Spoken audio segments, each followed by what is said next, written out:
my shed will supply my need. Jehovah is his name.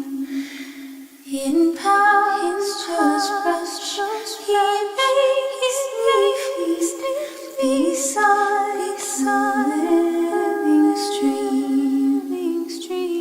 He brings my spirits back when I forsake his way and leads me forth.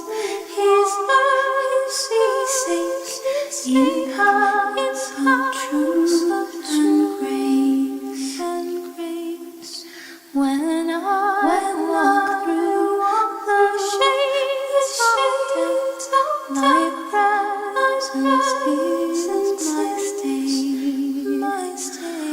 A word of thy soothing breath drives all my fears away.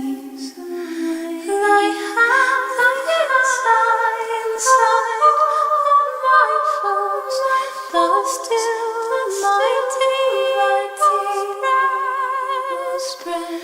My cup with blessings overflows. Thine oil anoints my head. The shore visions of God attend all my days. Oh, may thy house be mine abode, and all my work be great. There I will find a senseless rest, where others come. No more a stranger or guest, as like a child at home.